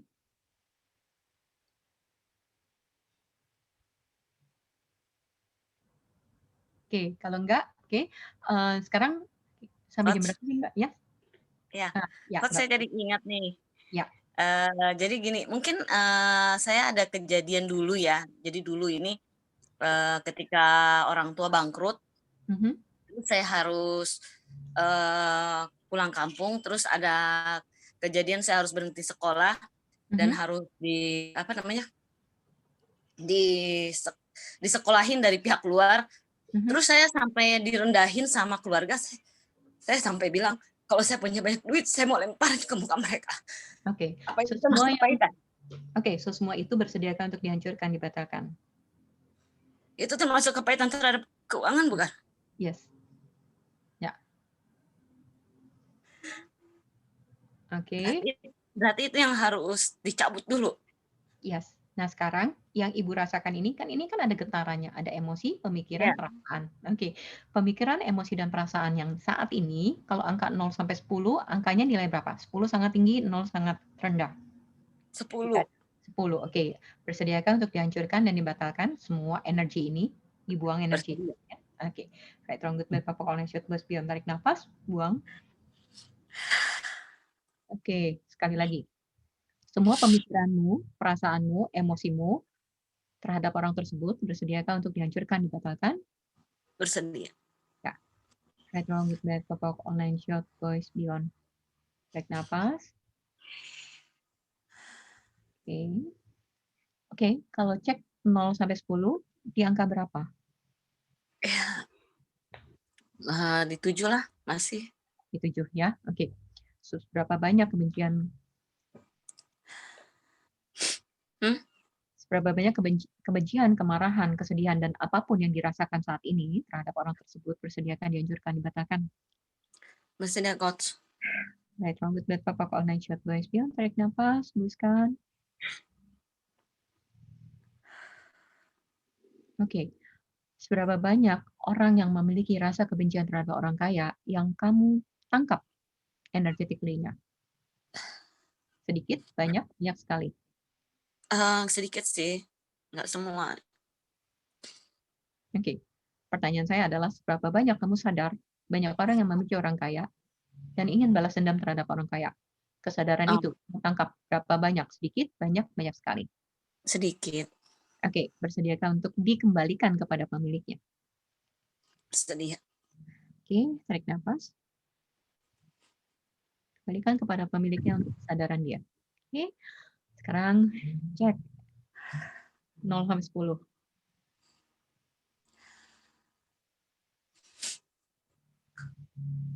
Ya. Ya, sudah.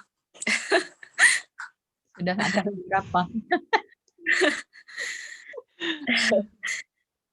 Soalnya saya pikir ya kalau kita afirmasi tadi kan katanya nggak selaras. Kalau nggak selaras, ya saya pikir kayaknya ada gitu loh. Saya afirmasi tiap hari saya harus begini, saya begini. Tapi ya memang seperti tadi kata coach, ada apa namanya? Ada dalam hati, nggak mungkin saya seperti itu, nggak mungkin kayak gitu loh. Ya, gitu kan. Jadi semakin kamu afirmasi, nggak mungkin. Nah, afirmasinya nggak ada salah. Nggak mungkinnya itu. Karena kamu afirmasi, tapi kamu against sendiri. Iya, betul. Jadi kamu mengafirmasi, terus kamu nentang sendiri kan? Iya. Kamu melawan sendiri dari dalam diri kamu. Nah, lawanan dari diri kamu kan jadi kuat. Iya, tapi kan biasanya kan makanya saya dengar afirmasi terus, pasti bisa kan seperti itu gitu loh yang saya dengar. Ada orang yang bisa karena dia nggak punya konsep. Istilahnya dia kayak data, handphone, dikasih afirmasi, diinstal, bisa nggak jalan? Bisa. Tapi kalau kamu udah kebanyakan data, gitu kan, diinstal hang. Gitu. Oke ya. Jadi bukan berarti afirmasi nggak jalan. Kalau kamu nggak punya data, dikasih afirmasi, it works. Tapi ketika kamu punya data, dikasih afirmasi baru, dan bertentangan di sini, itu yang bikin tabrakan. Biasanya kita lepaskan dulu data lama, sehingga afirmasinya bisa masuk. Gambarannya kurang lebih gitu, Bu Puji. Oke, Coach. Ya, dan seberapa banyak Bu Puji itu sangat menyadari, sangat peka dan sangat menyadari seperti Pak Tekwi tadi. Iya. Bu Puji, berapa banyak, seberapa kesadarannya Ibu seperti handphone, ibarat handphone ketika kita nyalain, kita langsung dapat data. Gitu kan, misalkan connection WiFi gitu ya, begitu kita nyalain handphone kita, langsung semua WiFi di sekeliling kita masuk. Iya. Nah, ketika Ibu membenci orang yang kaya dan ingin balas dendam terhadap orang yang kaya, Ibu akan menarik semua data yang memiliki pemikiran yang sama seperti itu di sekeliling Ibu. Dan itu datanya masuk. Jadi kalau diakses dibilang 99% itu adalah pemikiran, perasaan itu bukan punya kamu. 99%. Jadi 99% pikiran, perasaan, emosi itu bukan milik kita. Kita hanya belajar dari orang, kita rekam, kita bawa. Dan seperti tadi, ketika Ibu memiliki point of view atau sudut pandang dendam dengan orang kaya, tanpa sadar menarik orang yang membenci orang kaya menjadi satu dan membuat semakin solid. Ya, ibaratnya, saya bisa. Nah, ibaratnya kalau saya ke satu tempat dan kemudian saya mencium satu bau. Nah, ketika saya ngebersihin badan saya, terus habis keluar dari kamar mandi saya masih mencium bau. Kemudian saya bersihin, saya pikir baunya punya saya. Gitu ya. Nah, ketika saya pikir baunya punya saya, terus saya mandi-mandi terus, nggak bersih-bersih. Gitu ya, karena itu baunya punya orang lain. Demikian juga dengan emosi, pikiran, perasaan. Ketika teman-teman sudah di-healing, tidak hilang, 99% teman-teman hanya perceiving seperti bau tadi.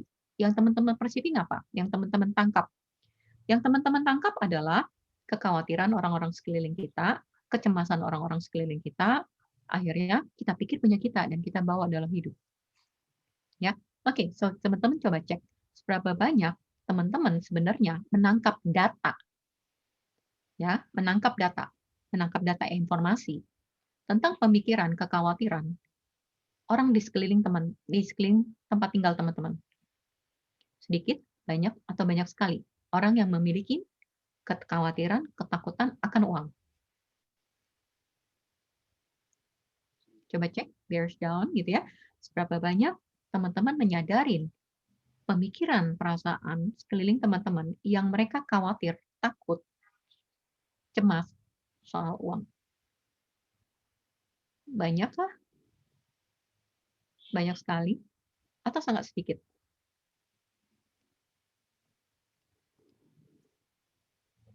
Banyak. Yes. Jadi ternyata kita sangat peka terhadap sekeliling kita. Banyak sekali yang takut, khawatir, cemas gitu kan. Sehingga ketika kita bangun tidur, kita sudah terima datanya. Dan ketika bangun tidur kita heavy, maksudnya berat. Aduh kok nggak nyaman ya, gitu kan. Ya. Oke, banyak sekali. Yes. Jadi kita nggak nyaman. Nah, itu tidak ada yang salah dengan kita. Itu adalah kemampuan. Gitu ya. Kemampuan apa? Kemampuan kita untuk nangkap data.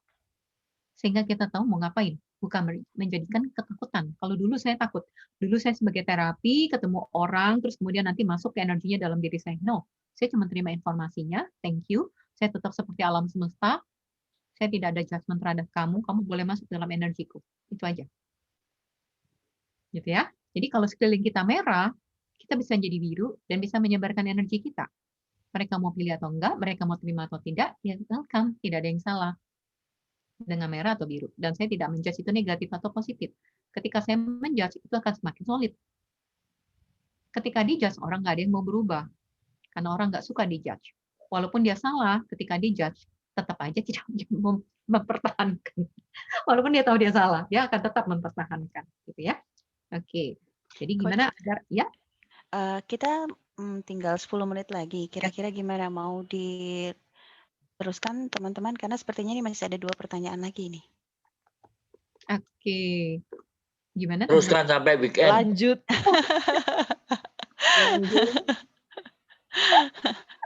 Dari Coach Vena sendiri kira-kira ada waktu untuk dilanjutkan atau bagaimana? Oke. Mungkin saya tadi sharing tentang clearing gitu kan. Jadi clearing semua sudut pandang kita, clearing statement-nya teman-teman bisa cek di YouTube gitu kan. Alright, wrong, good, bad, purpose, connection, solution. Tadi saya udah praktekin sama Bu Puji. Jika ada yang mau, silakan. Jika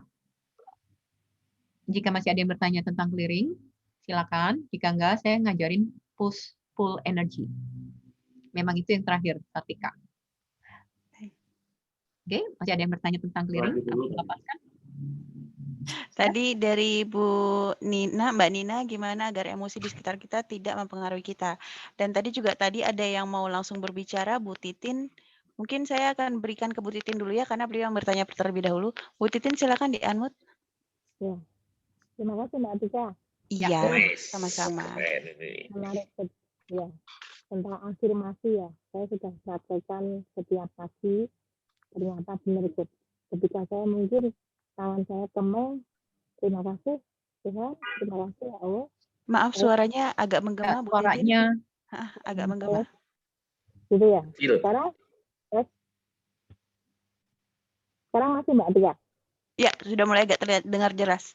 Ya. Agak deketan sedikit aja, Mbak Titin. Nah, saya merasakan afirmasi itu sering selaras. Nah, pertanyaan saya, Coach, ketika afirmasi biar sinkron ke hati tadi, ya, itu kita yakin atau istilahnya kita pokoknya positif thinking. Ketika ada keraguan itu, pokoknya saya yakin afirmasi ini akan berjalan, akan terlaksana. Itu boleh nggak? Gitu, Coach? Boleh aja. Banyak jujur antara kita dengan diri kita. Kita afirmasi bukan untuk diri kita, bukan untuk orang lain. Ketika kita tahu ada yang nggak selaras, nah yang nggak selarasnya dicari apa? Berarti kan ada sudut pandang yang bertolak belakang kan? Nah, kita cari sudut pandangnya apa yang membuat ini tabrakan. Nah, biasanya itu karena kita sudah punya belief. Nah, beliefnya ini yang dilepaskan dulu. Kayak tadi Tante Yani bilang, akar kepahitan kah, gitu kan, emosi kah, atau apa. Jadi ada pemikiran, perasaan, dan emosi yang nempel di situ, yang perlu untuk dilepaskan. Iya. Jadi kalau kita yakin, kita biar selaras, kita pede banget gitu, boleh ya, Gus ya? Ya, yang kita perlu jujur adalah kan kita yang tahu rasanya. Ketika apa masih rasanya nggak selaras, oh ada apa? Karena kalau kita tabrakin, ya, karena kalau kita tabrak-tabrakin dan kita menutup, itu kan sama aja kayak kita menutup kotak Pandora di dalam tubuh kita kan? Iya. Iya kan? Nah sekarang. Jadi kalau selama ini yang saya lakukan ternyata benar, saya kadang nggak hitung-hitungan, Gus. Ketika saya harus ngeluarin uang itu, saya nggak hitung-hitungan. Saya yakin Allah Maha Kaya. Rezeki tetap ada gitu, ya. Saya nekat gitu, tapi ya ternyata ya tetap berlimpah, tetap ada gitu loh. Ya. Berarti itu benar ya, Gus ya? Saya nggak bilang itu benar. Saya nggak bilang itu benar, karena Mbak kan belum ikut full tentang uang kan, konsep uang bagaimana. Jadi ketika kita berhubungan baik dengan uang, kita akan bertanya dengan uang, karena uang itu juga bentuknya adalah energi. Kita akan bertanya, di mana dia mau diletakkan. Bahkan ketika kita mau bantu orang pun sekalipun, kita akan bertanya, ketika saya berkontribusi sama orang ini, apa yang saya ciptakan? Ya, mungkin itu di tingkatan lanjutan. Karena semuanya adalah bentuknya adalah energetically gitu ya. Jadi bedah ini cukup panjang untuk hal itu. Oke. Jadi yang jujur sama diri sendiri ketika ada sesuatu yang tabrakan bukan ditutup, dipendam dengan dikasih afirmasi lagi. Gitu ya. But dibuka, dilihat ada apa di sana. Kayak ibarat bayi ada yang luka, dilihat, dirawat. Gitu ya. Ibarat tanaman, oh ada virusnya atau ada kutunya atau ada apanya, dilihat. Gitu ya. Ini kan tentang diri kita. Kenapa? Diri kita juga nggak ada yang salah kok ketika masih kecil memiliki belik seperti itu. Gitu kan? Hanya perlu dilihat, dirawat. Karena itu kan konteks ketika masih kecil, misalkan. Gitu ya. Atau konteks kita di mana kita belajar dari film, misalkan. Atau dari pengalaman. Nggak ada yang salah dengan itu. Semakin saya menjudge diri saya salah, ya semakin tambah salah. Gitu ya. Jadi saya tidak melihat, oh pikiran saya negatif nih, saya harus buang nih. Enggak. Saya cuma melihat, ini berguna enggak? Oh, kalau nggak berguna, ya saya ganti. Saya tidak menjudge diri saya tidak menghakimi diri saya. Oke?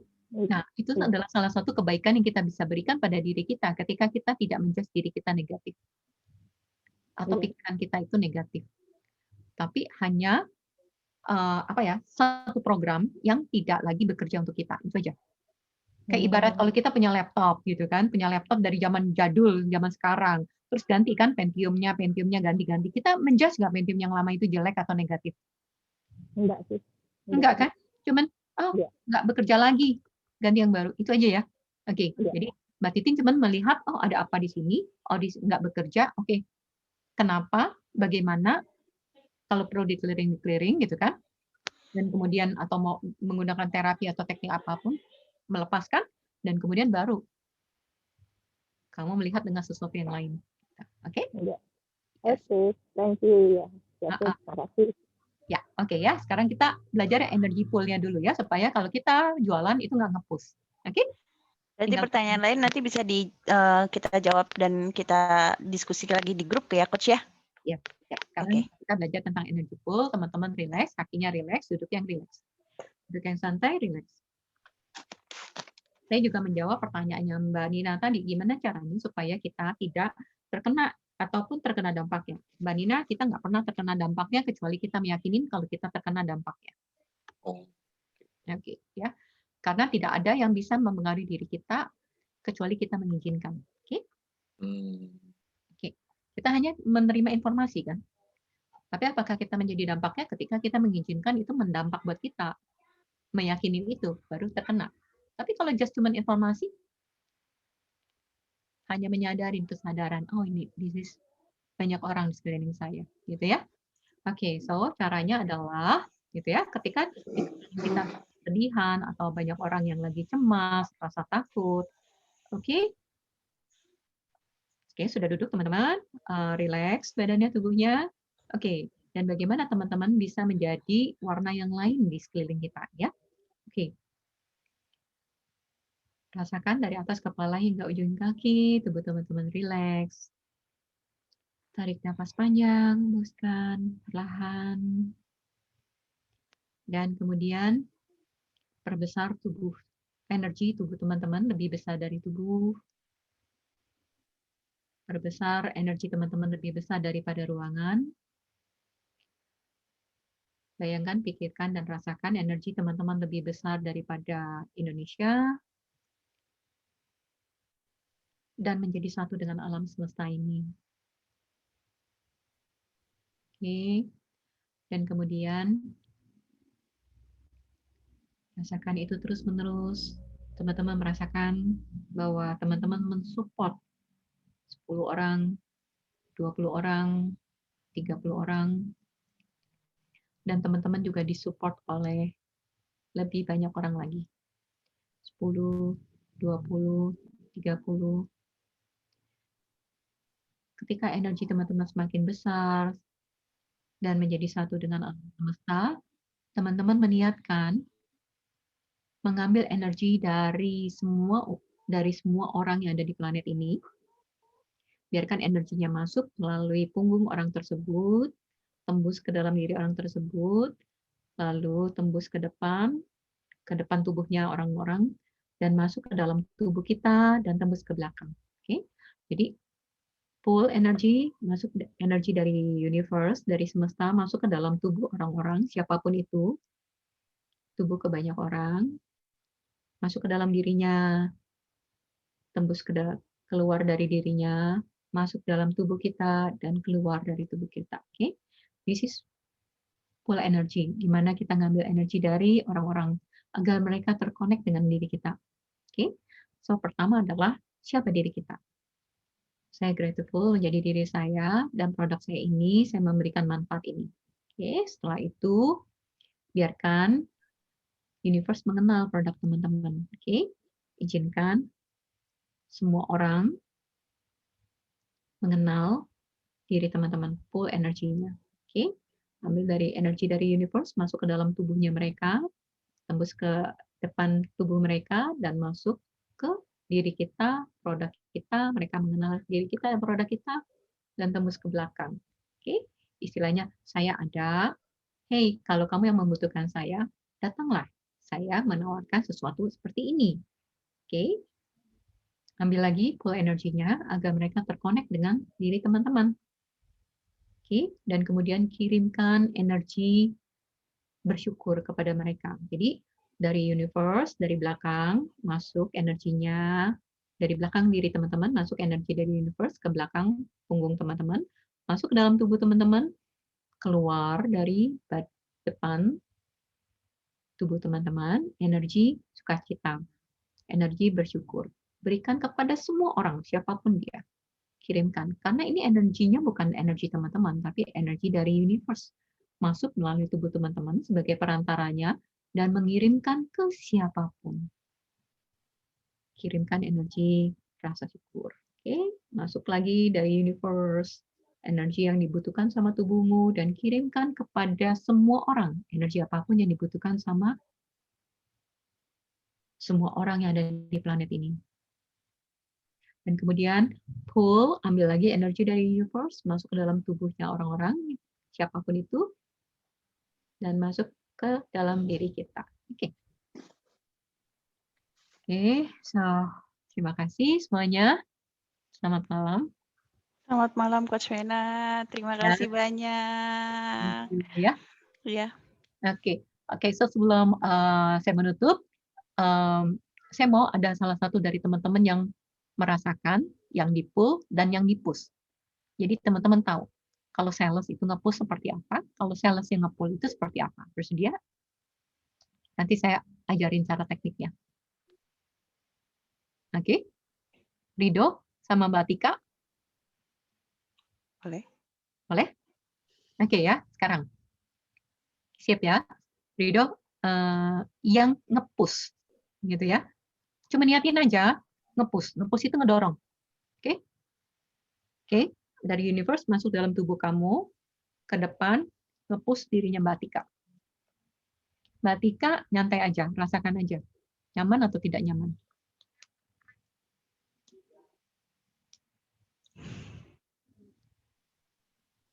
Nyaman apa tidak? Enggak. Nyaman, langsung kerasa ya. Good job. Oke, sekarang balik, niat aja. Niat ya Rido ya. Pull energinya Mbak Tika, gitu ya. Jadi dari universe masuk ke punggungnya Mbak Tika, lewat ke depannya dia, masuk ke dalam diri kamu di depan, tembus ke belakang. Oke? Just pull. Oke.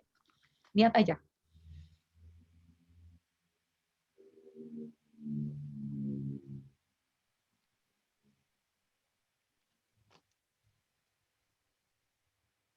Oke. Rasanya gimana Mbak Tika? Cuman mau bilang gini, Coach. Ya udah, sekarang harganya berapa yang pas? Ya, pertanyaan saya, kamu makin segar atau tidak? Kamu makin segar atau enggak? Mas Rido, di-unmute. Enggak, Mbak Tika, kamu makin segar nggak ketika lagi di pool? Kalau lagi di pool, iya. Kalau lagi di push kayak apa sih nih? Yes. Ketika kamu makin di pool, universe kasih dia masuk ke dalam energi kamu, kayak didoakan. Kamu butuhnya apa? Dikasih energi, di charge. Dan kamu merasa bersyukur dan terkonek sama Rido. Oke? Rido rasanya gimana ketika kamu nge-push dan nge-pull? Di unmute. Oke, terima kasih Bu. Ya. Pas nge-push tuh dari saya juga pun terasa beda, agak panas gini lah gitu kan ya. Nah di saat nge-pull tuh ada kayak tarikan gelombang itu beda gitu tarikannya gitu, tapi agak enteng Ya, dibanding kita yang kan? nge-push. Iya. Ya, nah kalau jualan nge-pull bukan nge-push. Gitu ya. Jadi memberi orang nyaman, Atikanya nyaman, kamunya juga nyaman. Kalau nge-push kamunya juga nggak nyaman kan? Maksain kan, kamunya juga nggak nyaman, dianya juga nggak nyaman. Nah itu energinya nge-push. Betul. Gitu. Ya, oke. Itu salah satu rahasianya secara energetically. Nah, kamu perlu jujur dulu sama diri kamu, sayang sama diri kamu, dan bukan nge-push, tapi nge-pull. Nge-pull. Itu ngebul. Oke, thank you semuanya. Sama-sama Coach Vena. Gitu kan ya. Oke. Sampai jumpa. Terima kasih udah diberi kesempatan untuk sharing di sini ya. Terima kasih. Ya, sama-sama. Jadi kita masih ada 1 minggu ke depan untuk bisa berdiskusi kembali dengan Coach Vena. Sambil saya akan memberikan angket. Jadi selama sekitar 2 bulan atau 3 bulan saya lupa. 3 bulan ya. 3 bulan kita ada kelas Sales Virtual Networking. Itu seperti apa? Karena insya Allahnya tahun depan kita mau adain lagi Coach. Begitu juga Om GM. Ya, cuman ada kemungkinan karena banyak yang minta di siang hari juga, jadi kemungkinan akan ada 2 kelas. Seperti itu. Oke, sip. Sukses semuanya untuk teman-teman. Dan kita doain, gitu kan, kita mendoakan supaya kita mendoakan bersama dengan ekonomi ini, apa yang lebih baik yang kita bisa kontribusikan, itu aja informasinya. Apa yang lebih baik yang kita bisa kontribusikan, apa yang lebih baik yang kita bisa tingkatkan. Sebenarnya itu 2 kata. Apa yang lebih baik yang bisa kita tingkatkan. Terima kasih banyak. Apa yang lebih baik yang kita bisa kontribusikan. Foto bersama dulu. Oh, foto bersama ya? Oke. Nah, ini sesi wajib. Videonya boleh dibuka. Ada video. Nanti share-nya ke Instagram nih. Oke. Ini belum. Ayo teman-teman yang lain. Ini dari mana aja teman-teman kalau boleh tahu? Dari Jogja 2 orang. Wow, dari Jogja 2 orang. Dari Semarang.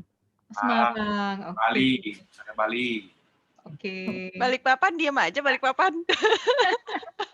Balikpapan hidupin lampu juga dong. Balikpapan udah subuh soalnya. Jakarta semua. Dari Bandung ada loh. Oke. Sikawang, Bu. Sikawang, Kalimantan. Aku suka terasinya kalau Singkawang. Boleh. Nanti Mau ya Rido ya? Boleh, Bu.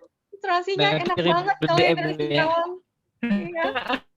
Oke, saya ambil fotonya ya. 1. Oh, ini Pak Rido. 2, 3. Oke, sip. Thank you. Terima kasih banyak. Terima kasih Coach Vena. Tuhan berkati. Sampai ketemu lagi. Bye. Terima kasih Bu. Terima kasih Pak GM, terima kasih teman-teman semuanya, terima kasih Ko Andi.